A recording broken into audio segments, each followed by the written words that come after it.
요한계시록 15번째 시간입니다. 여러분, 요한계시록을 바르게 해석하기 위한 중요한 기준이 있다 그랬습니다.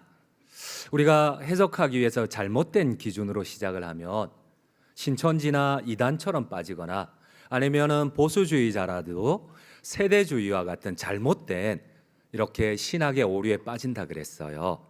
여러분, 계시록은 반드시 해석하기 위한 중요한 기준이 있다 그랬습니다. 반복해서 여러분, 우리가 요한계시록을 보기 위해서 해석을 위한 가장 중요한 기준이 무엇인가요? 그렇습니다.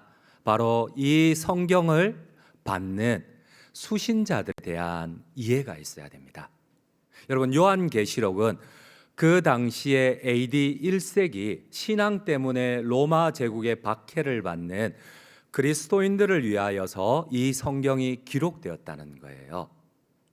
이것에 대한 이해가 없으면 이단처럼 먼 미래로 해석을 하거나 세대주의자처럼 우리와 상관없이 환상처럼 이 요한계시록을 해석을 하게 되어 있어요.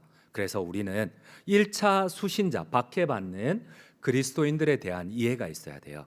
지금 특별히 17장도 마찬가지입니다. 이 17장의 배경이 되는 것은 로마 황제 도미티아누스입니다. 여러분, 우리 한번 PPT를 보도록 할게요. 여러분, 티투스가 이 도미티아누스의 형인 티투스가 황제로서 자녀가 없이 일찍 요절을 했어요. 그러자 형을 대신하여 동생 도미티아누스가 황제가 되었습니다. 근데 이 황제는 어린 시절 사치스럽게만 성장을 한 철부지, 살아서 자신이 신이 되고 싶은, 그래서인지 지금도 역사책에는 이 도미티아누스에 대해서 수식어가 붙는데 살아서 신이 되고자 했던 철부지 황제라는 닉네임이 붙어 있어요. 여러분, 도미티아누스의 아버지 베스파시아누스는 서민 출신의 첫 황제였어요. 그러다 보니까 겸손합니다. 그 영향력 아래 있었던 형 티투스도 용감하고 용맹하고 겸손한 황제였어요. 그러나 이 철부지 나이 차이가 많던 도미티아누스는 황궁에서 자랐어요. 사치스러웠어요. 그리고 살아서, 여러분, 옥타비아누스 때부터 로마의 모든 황제들은 신격화되었어요. 그러나 모든 황제들은 죽어서 신이 되기 위하여서 이 생전에는 수많은 자선과 선행을 베풀었는데 도미티아누스는, 이 17장의 배경이 되는 도미티아누스는 살아서 신이 되고자 했습니다. 거리마다 자신의 반신상을 세우고 지나가는 모든 사람에게 신으로 추앙받고 싶었어요. 그런데 여러분들도 잘 알고 있지만 역사의 마지막 기록은 어떻습니까? 이 도미티아누스에 대해서 도미티아누스는 결국 네로처럼 암살을 당하고 원로원에 의해서 모든 역사 기록에서 다 말살이 되었어요. 그렇습니다. 폭군 네로 역시도 원로원에 의해서 기록이 말살의 형에 처해졌는데 이 도미티아누스도 마찬가지입니다. 그가 그리스도인들을 핍박할 때에 하나님께서 기록한 성경이 요한계시록이었고 특별히 요한계시록 17장입니다. 그렇습니다. 도미티아누스는 살아서 폭력과 억압으로 자신이 신처럼 경배를 받기를 원했습니다. 그러니 당연히 하나님 외에 다른 신들을 경배할 수 없었던 기독교인들을 탄압할 수밖에 없었어요. 그리스도인들은 도미티아누스를 하나님을 대신하여 우리의 주인, 우리의 하나님으로 고백할 수가 없었어요. 거리마다 도미티아누스의 황제의 반신상이 있는 곳들은 모든 시민들이 지나갈 때마다 마이 키리오스, 나의 주, 나의 하나님이여, 마이 데오스 고백을 하고 고개를 숙이고 지나가야 되는데 그리스도인들은 그렇게 할 수가 없었어요. 그러니 당연히 우리 PPT 두 번째를 보실게요. 당연히 콜로세움에 끌려가서 사자에게 뜯겨질 수밖에 없었고 산채로 화형에 처해질 수밖에 없었어요.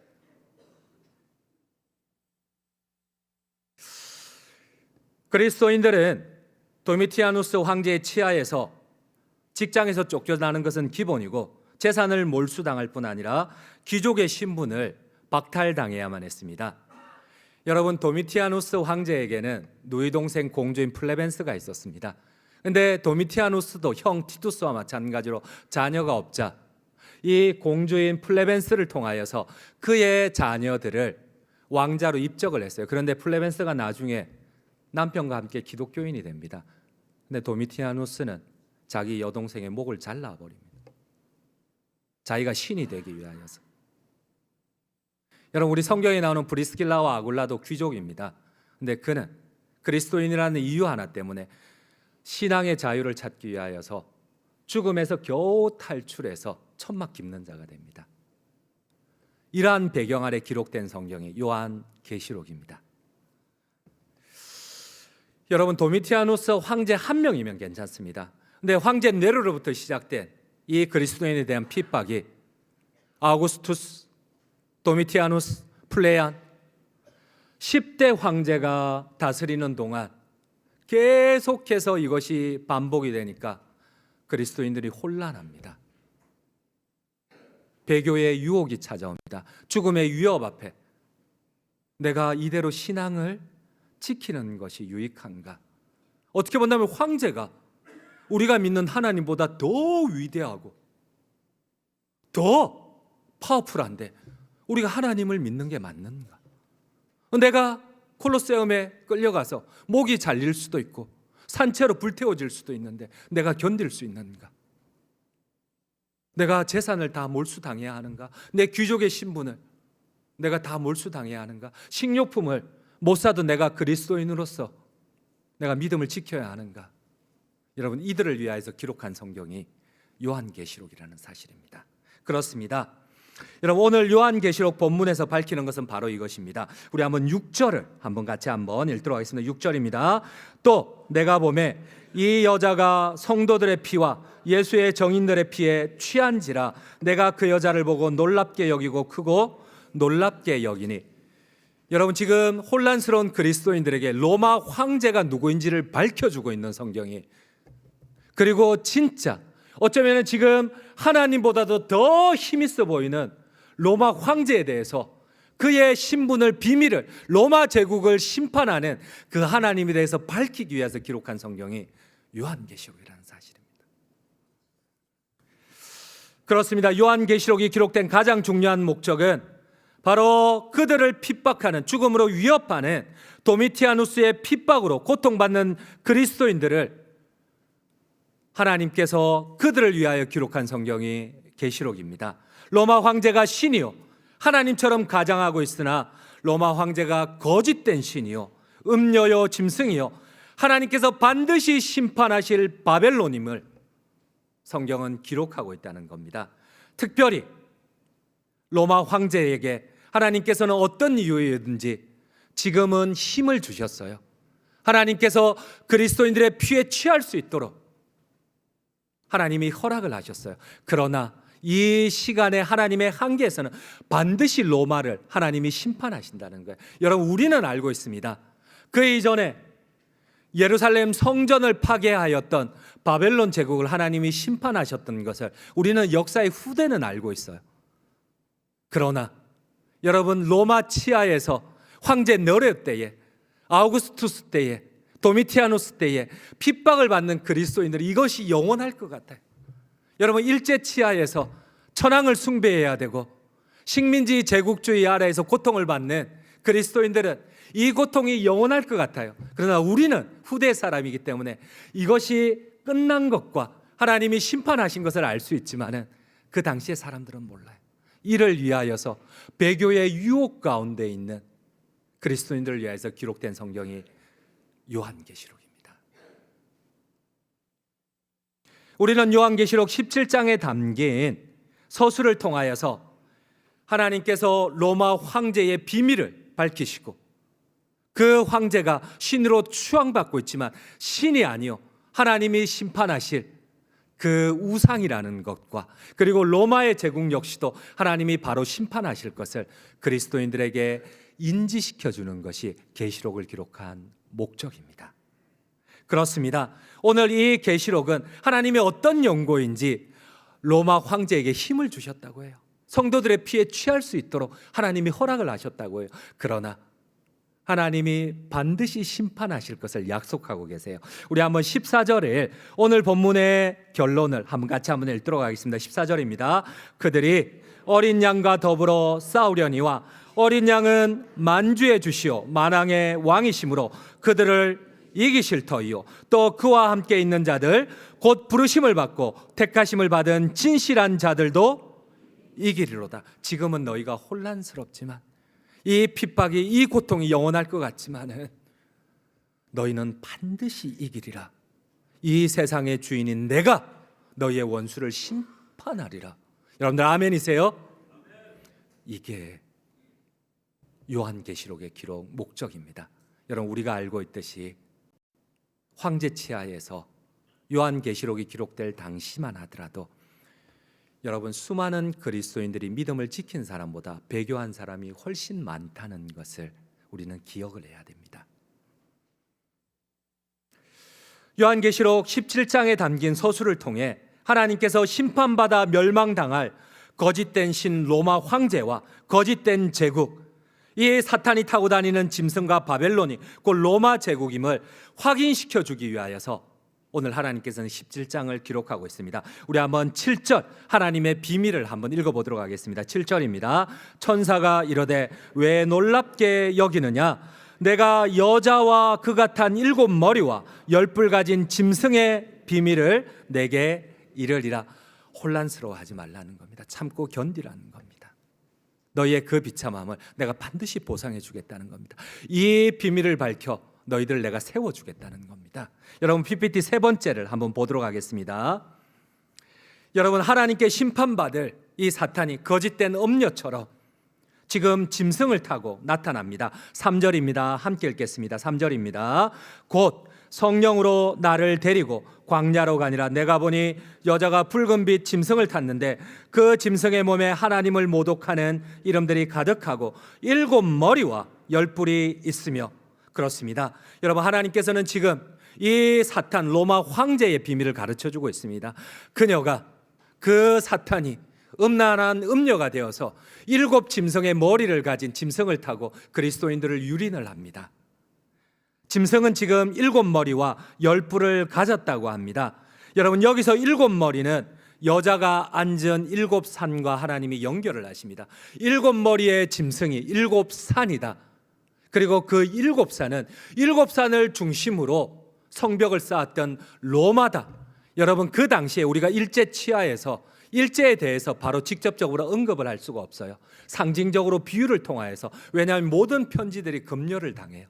근데 이 요한계시록 역시도 상징 언어로 다 기록이 되었다 했습니다. 1차 수신자는 고통 가운데 있는 그들입니다. 그리스도인들입니다. 이들을 위하여서 7산을 7머리를 7산을 그리고 이 7산으로 이루어진 로마를 얘기를 하고 있습니다. 우리 PPT 네 번째를 보시도록 할게요. 여러분 그렇습니다. 7머리는 여자가 앉은 짐승의 7머리이기도 하지만 그 당시에 로마를 취하할 때 지금도 마찬가지입니다. 모든 여행객들에 보면 로마를 이렇게 비유합니다. 7 언덕으로 이루어진 혹은 7산 위에 이루어진 제국 로마 제국이라고 합니다. 여러분 우리 한번 성경 오늘 본문에 속한 9절을 한번 같이 읽도록 하겠습니다. 9절입니다. 지혜 있는 뜻이 여기 있으니 그 7머리는 여자가 앉은 7산이요. 또 오늘 성경은 로마의 7 왕을 가리킵니다. 우리 함께 읽도록 하겠습니다. 10절입니다. 함께 읽겠습니다. 또 7 왕이라 5은 망하였고 하나는 있고 다른 하나는 아직 이르지 아니하였으나 이르면 반드시 잠시 동안 머무리로다. 지금 이 요한계시록을 통해서 특히 17장을 통하여서 하나님께서 고난 가운데 있는 순교의 위기 가운데 있는 배교의 유혹 가운데 있는 그리스도인들에게 가르쳐주고자 하시는 비밀이 무엇입니까? 요한계시록의 주요 본문들이 로마 제국을 가리킨다는 것은 보수주의 신학자들에게는 당연한 사실입니다. 당연한 해석입니다.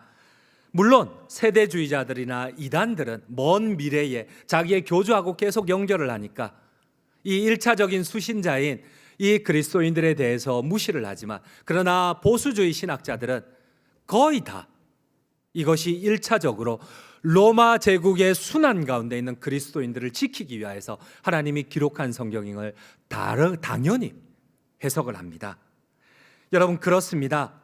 바벨론이 곧 로마임을 이 음녀의 이마에 적힌 바벨론, 하나님을 대적하는 사탄이, 이 음녀가 바로 로마 제국임을 성경은 밝히기 위하여서 거짓된 신임을, 그리고 하나님이 심판하실 로마임을 하나님은 밝히기 위하여서 요한계시록을 기록하고 있다는 사실입니다.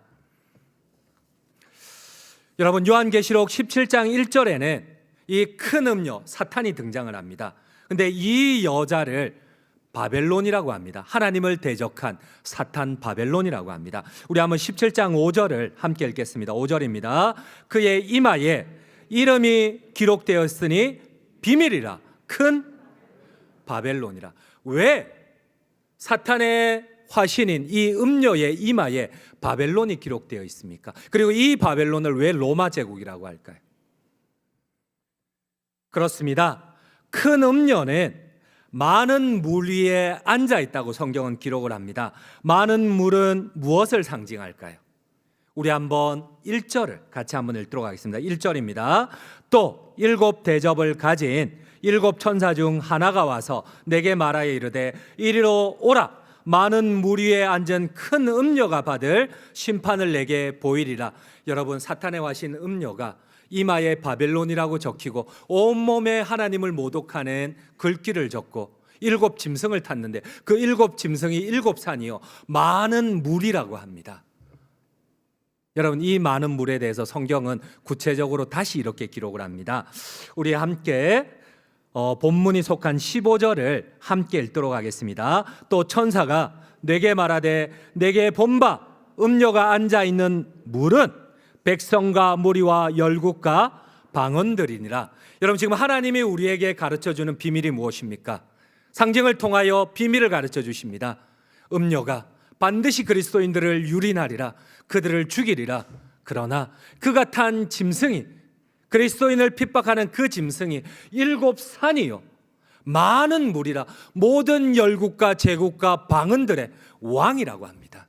여러분, 그 당시에 핍박받는 그리스도인이 속한 유일한 제국은 로마 제국입니다. 로마는, 큰 음녀 바벨론은 백성과 무리와 열국과 방언들 위에 앉아 땅의 왕들을 다스리는 로마 제국입니다. 요한계시록이 저술되던 당시 소아시아를 포함한 지중해 연안 세계를 다스리던 유일한 제국은 로마 제국이었습니다. 여러분, 이 음녀가, 성경은 다시 한번 이 음녀에 대해서 밝힙니다. 이 음녀가 타고 앉은 붉은빛 짐승은 7머리와 10뿔이 달려 있습니다. 그런데 9절에서 천사는 짐승의 7머리가 여자가 앉은 7 산이라고 합니다. 우리 한번 17장 7절 9절을 함께 천천히 한번 읽어보겠습니다. 7절입니다. 천사가 이르되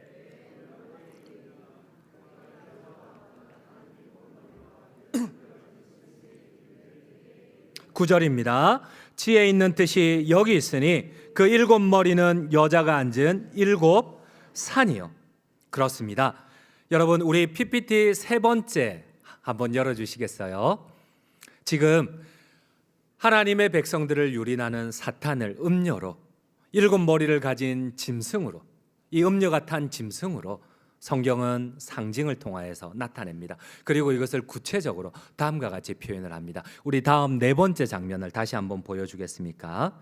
그렇습니다. 그 당시에 고대의 로마를 모든 역사 기록에 의하면 7 산 위에 세워진 제국이라고 표현을 합니다. 그 당시에 로마의 세베루스 성벽에 갇혀 있는 이 로마는, 이 세베루스 성벽으로 보호를 받는 이 로마는 7 언덕으로 되어 있었어요. 7 산으로 되어 있었어요. 그리고 이 7개의 언덕은 지금도 여러분들이 로마를 여행해 보면 고대 로마의 성벽이 이 7 언덕을 중심으로 쌓여져 있습니다. 그리고 그 당시에 고대 로마의 경계를 보여주는 이 7 언덕을 얘기를 하면 당연히 그 로마 제국 치하에서는 당연히 이것이 로마임을, 7 언덕 7 산이면 모두가 로마임을 금방 알아챘어요. 여러분, 요한계시록은 하나님께 심판받을 음녀의 머리에, 이마에 이름이 기록되어 있는데 그 음녀의 정체를 이 이름으로 알 수 있다 그랬어요. 여러분, 그 이름은 바벨론입니다. 그렇게 주의를 준 후 독자들에게 가르쳐주는 음녀의 비밀은 큰 바벨론입니다. 오늘 하나님께서 7 짐승의 머리를 타고 앉아 있는 이 음녀가 누구인지 그 이마의 이름을 통하여 성경은 그 비밀을 가르쳐 주고 있습니다. 우리 한번 5절을 다시 한번 읽도록 하겠습니다. 5절입니다. 그의 이마에 이름이 기록되어 있으니 비밀이라 큰 바벨론이라. 여러분, 하나님이 이 음녀 사탄의 비밀을 가르쳐 줘요. 바벨론이라고 합니다.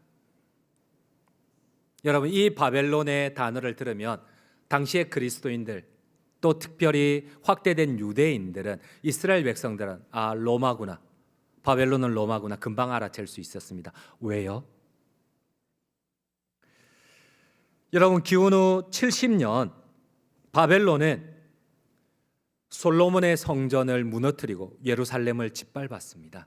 여러분들이 알고 있는 역사의 기록에 의하면 바벨로니아, 이 바벨로니아를 히브리어 발음을 하면 바벨론입니다.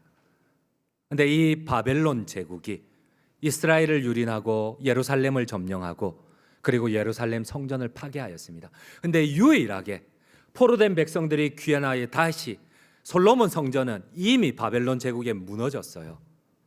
그런데 두 번째 세운 성전이 스룹바벨, 포로로 귀환한 이 백성들이 스룹바벨을 중심으로 지은 성전은 제2성전입니다. 솔로몬 성전에 비해서 그렇게 크지 않습니다. 여러분, 이 제2성전을 무너뜨린 게 바로 도미티아누스의 형인 티투스 장군이, 로마가 예루살렘 성전을 무너뜨렸어요. 그래서 바벨론, 하나님의 성전을 무너뜨리고 파괴한 이 바벨론 제국은 로마와 일맥상통합니다. 그래서인지 성경도, 군데군데 성경 저자들은 이런 말을 합니다. 내가 지금 바벨론에서 성경을 기록하고 있다는 겁니다. 여러분, 이상하죠? 베드로는 로마에 있으면서 자기가 바벨론에서 성경을 기록하고 있대요. 그 당시의 사람들은 하나님을 대적했던 바벨론을 로마를 바벨론으로 인식을 했습니다. 우리 한번 베드로전서 5장 13절을 함께 읽도록 하겠습니다. 5장 13절입니다. 택하심을 함께 받은 바벨론에 있는 교회가 너희에게 문안하고 내 아들 마가도 그리하느니라. 여러분, 베드로는 지금 로마에 있어요. 근데 자기가 바벨론에 있대요. 지금 자기가 세운 로마 교회를 바벨론에 있대요. 바벨론 제국에서 교회가 세워졌는데, 여러분, 바벨론은 지금 벌써 멸망해서 없어요. 우리가 알고 있지만 바벨로니아 제국은 멸망해서 없어요. 그런데 지금 베드로는 자기가 바벨론에 있대요. 그리고 로마 교회가 바벨론 제국 아래에 있대요. 그렇다면 왜 로마를 바벨론이라고 불렀을까요? 당연하죠. 예루살렘 성전을 파괴한 바벨론을 이어 로마가 제2성전을 파괴했기 때문에 그렇습니다. 여러분, 오늘 1차 수신자를 위하여서 요한계시록을 17장을 기록을 하셨어요. 1차 수신자, 그 다음인 2차 수신자는 우리에게 이 요한계시록 17장이 주는 의미가 무엇입니까? 하나님은 반드시 로마 제국을 심판하셨어요. 영원할 것 같았던 그 황제들, 네로 황제를 뒤를 이어서 아우구스투스, 도미티아누스, 플레안 10대 황제 동안 이 박해가 끊어질 것 같지 않았어요. 그때 하나님이 계시록을 기억하고, 그리고 지금은 우리가 알고 있듯이 하나님이 로마를 멸망시켰어요. 근데 이 로마가 멸망된 것이 우리하고 하등 상관이 없어요. 근데 오늘 우리에게 주시는 의미는 무엇입니까? 여러분, 우리가 살펴야 할 중요한 부분은 이 사탄의 화신인 음녀와 그가 타고 다닌 이 짐승인 바벨론은 같은 존재이기도 하지만 전혀 다른 존재라는 겁니다. 이 다른 존재가 오늘 우리에게 주는 의미가 있어요. 여러분, 정확히 표현하면 음녀는 배후에서 바벨론을 움직이고 있는 영적 존재입니다. 여러분, 바벨론은, 음녀가 사람을 지배하기 위해 사용하는 우리 현실에 나타나는 도구들입니다. 음녀는 사람들을 지배하기 위해서 짐승을 타고 다니거나, 바벨론 곧 로마 제국은 음녀가 타고 다니는 짐승 가운데 하나입니다. 여러분, 사탄은 로마 황제의 숙주를 통하여서 로마 제국을 타고 다니거나, 아니면은 김정일이나 김일성 공산당을 타고 다니거나, 아니면은 히틀러와 나치를 타고 다니거나, 아니면은 일본 천황과 식민 제국주의를 타고 다니거나, 아니면 앞으로도, 여러분, 지금은 우리가 대한민국은 평온의 시절을 살고 있지만, 여러분, 얼마 전에도 인도에서는 그리스도인들이 학살을 당하고 집단 죽임을 당하는 경우가 있습니다. 여러분, 그들은 여전히 사탄은 짐승을 타고 그리스도인들을 유린합니다. 그 죽음의 위협 앞에 이 요한계시록이 기록된 목적이 우리에게 어떤 의미를 가지겠습니까? 여러분, 오늘 계시록은 우리 2차 수신자들은 우리에게 의미를 줍니다. 우리 한번 11절을 함께 읽도록 하겠습니다. 11절입니다. 전에 있었다가 지금 없어진 짐승은 8째 왕이니 7 중에 속한 자라 그가 멸망으로 들어가리라. 여러분, 성경은 아이러니하게 얘기를 합니다. 이 짐승이 5이 죽었는데, 이미 사라졌는데, 그 가운데 하나가 8번째 나타나고 7인데 왜 8번째 나타나고, 이 8은 앞에 있었던 그 중 하나라. 이게 무슨 말일까요? 그렇습니다. 사탄은 여전히 역사 가운데 사탄의 이 하나님의 대적을 하나님이 허락을 하세요. 어떤 연고인지 우리는 때로는 이해가 되지 않지만 하나님께서는 마치 우리를 죽음의 위협 가운데 버려두시기도 하세요. 그러나 이것에 흔들리거나 유혹되지 말라는 겁니다. 반드시 로마를 멸망시킨, 바벨론을 멸망시킨 하나님께서 우리의 원수를 반드시 멸망시키겠다는 겁니다. 여러분들 아멘이십니까? 이 믿음이 흔들리시면 안 됩니다. 때로는 우리가 하나님을 섬기고 진심으로 하나님을 경배하지만 우리가 원치 않는 고통이 찾아오기도 하고 원치 않는 질병이 찾아오기도 합니다. 그러나 하나님은 반드시 우리가 수고한 대로 보상해 주십니다. 반드시 우리에게 우리의 행한 대로 심판하십니다. 아멘이세요? 그렇습니다. 여러분, 2차 수신자인 우리가 흔들리지 말아야 할 것이 이 진리입니다. 여러분, 우리 한번 PPT 6번째를 한번 보도록 하겠습니다. 여러분, 오늘 계시록 17장은 이 사탄의 숙주로 사용했던 로마 황제와 로마 제국, 그 다음 장면입니다. 여러분, 그 다음 장면을 한번 보여주시겠어요?